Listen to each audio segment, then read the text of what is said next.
What's up guys, Jarv here, back today, jumping into Destiny 2. It is Friday, which means our friendly neighborhood trash collector Zer is back once again. We are on Io this week. You'll find him over in Giant Scar in his little cubby cave. So let's have a look and see what goodies he's got for us this week. Cool, alright. Quick look at the engram then. So this is an engram which helps you fill out your collection. So if you're missing any exotics, be sure to pick this one up for 97 shards. If you have a full collection though, it will otherwise contain a random piece of exotic armor. So if you're looking for high stat rolls, then be sure to pick this up if you're looking for those. Exotic gear then, so we have Fighting Lion for the week, we have Lucky Pants for the Hunter, Starfire Protocol for the Warlock, and Peregrine Greaves for the Titan. Any consumables, 5 swords will be here, and any invitations of the 9 that I'm still working on actually will be found at the bottom. Cool, quick look at the Fighting Lion then. This is an exotic grenade launcher. It comes with delayed gratification. So grenade projectiles will bounce off surfaces. So if you hold fire, you have to release to detonate. It also has Thin the Herd, where direct hits do more damage to enemy combatant shields. Rapid kills against grenade damaged enemies refill the magazine, and kills always drop primary ammo.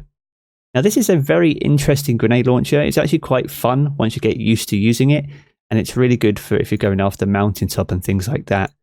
So be sure to pick it up guys if you're still working on your mountaintop and you don't have this one already in your collection.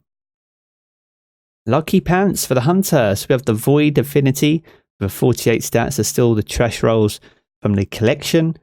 Illegally modded holster is the exotic perk, so precision hits load 1 round to the chamber of stowed hand cannons. Hand cannons are ready faster and are more accurate immediately after swapping to them. This is actually a really fun exotic. It's probably underused. There's probably ones that are used more often than in things like Crucible, things like Stompies and things like that. But with the increased accuracy and stow speeds for hand cannons, it is really effective, especially as hand cannons are relatively strong in Destiny 2 throughout. If you don't have it guys, and you want to check it out, be sure to come pick this up if you main a hunter. Starfire Protocol. So we have the Void Affinity once again and a 49 stat. So we have Fusion Harness. So fusion grenades have an additional charge and recharge from empowered weapon damage. Fusion grenade kills grant Rift Energy. Again, an OG exotic and one reprised from Destiny 1.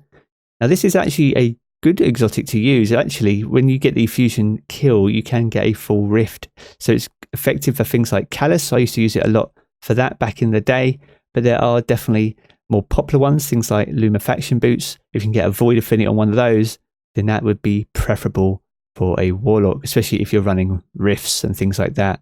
But nevertheless, fun to use and creates a different playstyle, so be sure to get it should you not have it. And finally, Peregrine Greaves for the Titan. So these are a fairly new exotic here. We have the Arc Affinity with a 52 stats, so better than the rest.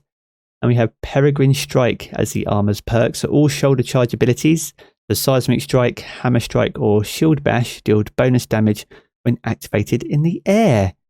Now this used to be incredible when paired with a 1-2 punch shotgun. And in fairness, it's still relatively strong, but not as powerful as it once was. And it is very good for doing large amounts of damage to a single target.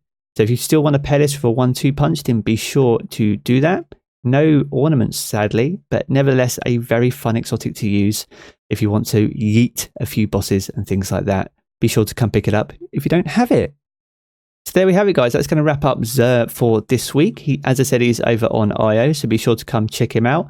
We have the Imperium Foundation next week, as well as a Infamy buff. So if you're chasing anything down in Gambit, still working on Dredgen, things like that, then be sure to jump into Gambit as well from next week. But that's going to wrap up the video for today, guys. I hope you have enjoyed it. If you have, then be sure to leave a rating down below. That super helps us out here on the channel. And if you're new around here, want to keep up to date with all the latest Destiny 2 content, then be sure to hit subscribe as well. I'm going to jump back into the game as always, guys, and I will catch you all again very soon.